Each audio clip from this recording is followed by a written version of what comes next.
의사는 하나 깊게 팠던 스페셜리스트잖아요. 자기 분야에서는 엄청 내공이 깊고 환자를 잘 보고 진료를 잘할지언정 뚝 떼다가 IT 회사로 오면 이 사람은 바보예요. UX가 뭔지, 디자인을 어떻게 하고 뭐 스크럼을 어떻게 하고 뭐 등등등 이런 거에 대해서는 전혀 학교 다니면서 지금까지 배워본 적이 없거든요. 내가 이걸 못하네요, 내가 실수했네요 라고 한다는 거는 근본적으로 내가 그걸 인정한다고 해도 나는 사실 유능한 사람이야 라고 하는 자기 확신이 안에서 단단하게 차 있어야지 내가 바깥으로 그런 인정을 할 수가 있게 되거든요. 제가 너무 그 챌린지를 많이 받았던 거죠.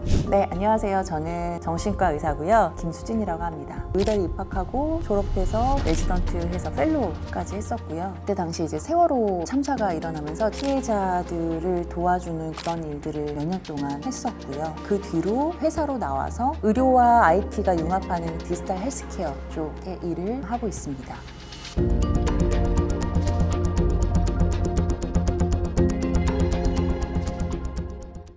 우선 저는 정신과 의사니까 정신과스럽게 자기소개를 하자면 사람이 타고난 기질이라는 게 있어요. 성격이랑 다른 거거든요. 크게 이제 4가지가 있는데 새로운 자극 추구, 뭔가 새로운 게 있으면 위험할 거야가 아니라 재밌겠다 라고 해서 새로운 걸 다 탐닉하려고 하는 거가 극상인 사람이고요. 그 다음에 위험 회피가 극하인 사람입니다. 식당에 갔을 때도 늘 먹던 거를 고르는 게 아니라 한 번도 안 먹어본 거 고르는 사람, 단골 같은 거 별로 없는 사람, 제 기질에서 못 견디는 거를 선택하지 않고 잘 맞는 거를 선택해 왔기 때문에 커리어도 하나에 깊이 머물지 않고 점프 해왔거든요. 그래서 요즘은 훨씬 덜하지만 제가 학교를 다닐 때만 해도 의사로서 환자를 보지 않는 다른 길을 가는 거가 굉장히 극소수였어요. 입학식에서 교수님이 훈화 말씀을 해주실 때 너희는 이제부터 메인스트림만 따라가면 된다. 1등 해야 되는 그런 경쟁이 아니라 여기서는 마치 마라톤으로 비유를 하면 왜 그 중간에 사람들 뭉쳐있는 구간 있잖아요. 중간 그룹들. 거기에서 너무 뒤처지지만 않으면 된다는 거예요. 의대를 들어오고 나서 졸업하면서 국가고시를 보는데 합격률이 한 90% 이상이 되거든요. 낙오되지만 않으면 의사까지 될 수도 있고 정말 모범생처럼 열심히 다니다가 그때 처음으로 이제 마음속에서 사춘기처럼 왜 내가 이렇게까지 말을 잘 들으면 살아야 돼? 사람들이 보통 버킷리스트라고 소위 말하는 거 세계 일주 그게 왜 나중에 언젠가는 이어야 돼? 지금이면 안 돼? 그러고서 1년을 멈추고 세계 여행을 갔었고요. 나는 무엇을 하고 싶은지 나의 욕망 계속 들여다보는 그런 시간들이었던 것 같아요. 나미비아였던 걸로 기억하는데요. 트러킹을 하면서 종주를 하는 그런 루트에 있었어요. 근데 그 중에 하루 이제 나미비아의 되게 돌산 앞에서 텐트를 치고 자다가 텐트 바깥에 나와가지고 아무것도 없는 지평선이 거의 360도로 보이는 곳에서 그냥 매트리스 하나 놓고 그러고서는 잤습니다. 이제 이 지구에 나밖에 없는 것 같으면 그 형용할 수 없는 띠용하는 그런 자유감을 느꼈던 것 같아요. 그냥 길을 걷다가 멈춰서도 되는 거였어요. 저는 그동안에는 길거리에서 내가 아무 이유 없이 멀거니 서 있으면 그거를 해본 적이 없었거든요. 근데 멀거니 서 있어도 아무도 날 이상하게 보지 않고 아무도 나한테 관심이 없고 아무 목적 없이 그냥 시간을 보내도 되는 거였던 거죠. 그냥 내가 하고 싶은 대로 살아도 되는구나. 뭔가 저 무슨 보이지 않는데 깃발이 있는 줄 알았는데 그 깃발대로 막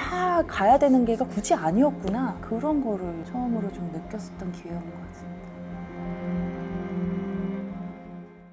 내가 딴 길을 가야겠다라고 맘먹기 전에 또 사실 약간 딴짓을 했었어요. 그때 이제 미국에서 있었다가 세월호가 참사가 터졌습니다. 그래서 안산이라고 하는 유가족들과 피해자분들이 계시는 곳에서 심리 지원이 필요해서 자원봉사자들이 막 오셨고 저는 이제 미국에서 이제 한국으로 돌아가서 이제 뭐 하지? 당연히 개원을 하거나 환자를 보는 거를 해야 되는데 이런데 정신과 의사가 필요하다고 하는데 되게 새로운 일이었잖아요. 그런 거에 대해서는 별로 거리낌이 없었던 것 같아요. 그렇게 해서 갔는데 생각보다 예상했던 상황과 되게 달랐던 것들도 있었죠. 의사들은 그냥 병원에 있으면 알아서 환자들이 물밀듯이 찾아오는 거였거든요. 그냥 나는 우아하게 책상에 앉아가지고 맞이하면 되는 거였는데 이 세월호를 하면서 저희가 도와드릴게요 라고 하는데 오지 마, 필요 없어 라고 하는 사람들이 굉장히 많은 거예요. 그게 되게 충격적인 그 생각의 전환이었어요. 저희는 그냥 우물안 개구리처럼 맨날 환자들이 오시니까 되게 많은 도움을 주고 있는 줄 알았어요. 항상 잘했다, 내 선택이 옳았다라고도 느끼지만은 않는 것 같습니다. 49대 51이든 70대 30이든 비율의 문제인 거지 늘 양자는 다 같이 갖고 다니는 것 같아요. 그럼에도 불구하고 이렇게 하길 잘했다라고 생각할 때 분명히 있죠. 그 선택의 반대편에 있었던 선택은 내가 견딜 수가 없는 거여서 라고 하는 게 있었는데 그게 저한테는 매너리즘이거든요. 그러니까 나는 반복되는 게 정말 나한테는 견딜 수 없는 거였어 라고 했는데 지금은 적어도 내가 매일매일 어떤 그런 회고를 할 때 내가 이번 주에는 어떤 걸 새로 알게 됐지? 젊지 않은 나이에서도 계속 내가 매일매일 성장한 거를 겪을 수 있다는 거는 내가 여기서 이런 선택을 했기 때문에 가능하겠구나. 저희 이제 아들이 초등학교 4학년인데 담임 선생님이 배운 공책이라는 걸 시키더라고요. 매일 배웠던 과목들 중에 자기가 기억나는 거를 한 줄씩 쓰면서 그 느낀 점이 어떤 거고 이거를 이제 매일 쓰게 하는데 결국에는 초등학교 4학년 뿐이 아니라 40살이 넘어서도 계속 그걸 쓰는 것 같아요. 별것도 아니에요. 어떤 거는 진짜 하드 스킬들, 뭐 지라를 쓰는데 이런 고급 기능을 하나 새로 배웠어. 뭐 정말 소프트 스킬로서 철학적인 얘기들도 될 수 있고요. 꼭 좋은 방향은 아니어도 될 것 같거든요. 그러니까 때때로는 꼬꾸라질 수도 있는 거고요. 커리어가 이게 더 나빠질 수도 있는 거고 한데 저한테는 그냥 좋은 방향이든 나쁜 방향이든 그냥 변하는가? 나쁜 방향으로 변하는 게 차라리 머물러 있는 것보다 나은 것 같은 되게 공감받지 못하는 얘기일 수도 있겠지만 변화가 저한테 되게 중요한 것 같아요.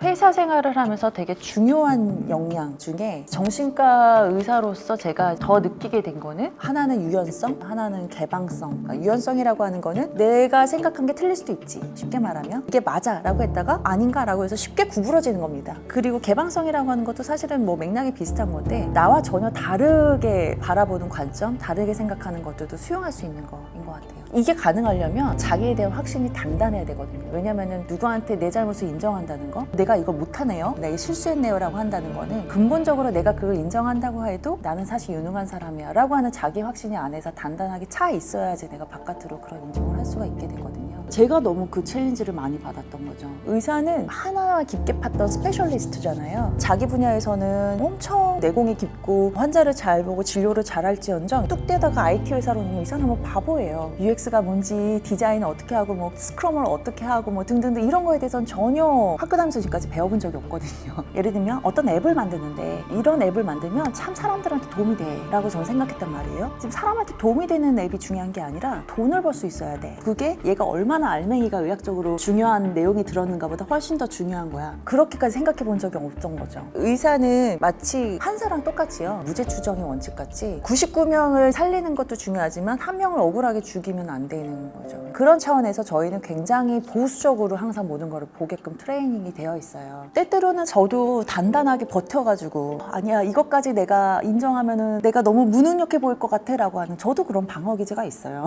막판까지도 붙들고 있는 거를 동료들도 많이 깨줬죠. 자기 객관화가 제일 중요한 것 같고요. 아 내가 이런 거는 아직 많이 부족하구나 라고 하는 것들을 계속 피드백을 받기도 하고요. 물론 그 피드백이라는 게 누구나 다 그렇지만 당연히 되게 고통스러운 건데 그 중에서 내가 어쨌든 뽑아 먹을 거는 얼마나 뽑아 먹어서 나한테 영양분으로서 흡수를 하는 거니까 그게 사실은 차이인 것 같은데요. 그런 것들을 귀를 닫고 하는 순간 이제 저는 거기까지가 이제 어떻게 보면 커리어로서의 수명은 끝나는 것 같고요. 그거는 뭐 대기업의 회장이 돼도 계속 필요한 일이 아닐까 싶습니다.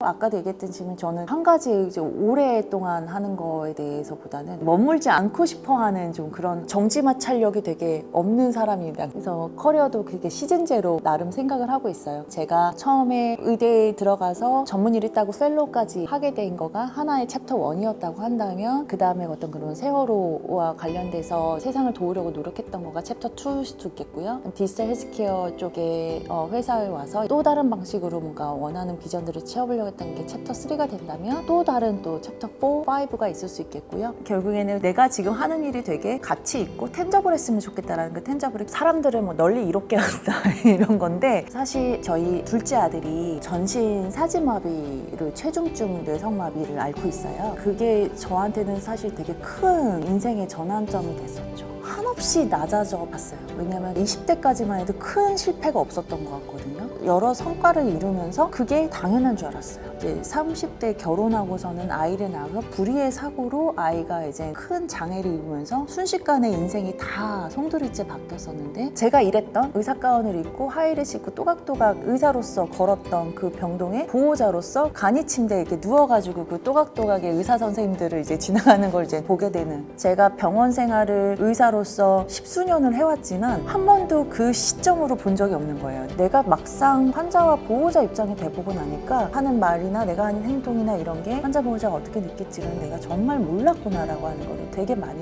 느꼈던 것 같아요. 우리가 예를 들면 좀 더 고객님들한테 마음에 들기 위해서 음식도 좀 더 맛있게 하려고 하지만 이 의료의 서비스라고 하는 거는 되게 공급자 우위의 서비스이기 때문에 이 약은 써서 싫어요 라고 해서 그래요 죄송해요 그러면은 뭐 더 달콤한 약으로 드릴게 할 수 없어요. 이 약이 써도 이거는 몸에 이게 꼭 필요한 거니까 드셔야 돼요 이렇게 되는 거죠. 제가 그거를 받는 수급자로서 경험을 해봤더니 거만한 게 없어진 것 같아요. 그래서 저희 목표는 저희 아이가 아직은 학교라는 울타리 안에서 보호를 받고 있는데 성인이 되면 점점 더 복지의 사각지대에 놓이게 돼요. 그랬을 때 이 아이가 엄마 아빠 없이도 성인에 대해서도 자립할 수 있는 시스템을 만들어놔야겠다라는 게 저의 개인적인 목표가 됐어요. 제가 대단한 능력이 있는 건 아니어서 뭐 대단하게 여러 사람을 살릴 수 있는 건 아니지만 적어도 저희 아이와 저희 아이랑 비슷한 몇 명의 아이들이라도 도움을 줄 수 있는 거를 해보고 싶다. 그게 어떤 길인지 아직 잘 모르는데요. 매번 커리어들을 조금씩 움직일 때마다 거기에 도움이 되는 쪽으로 남은 역량들을 제일 많이 좀 기여하고 싶다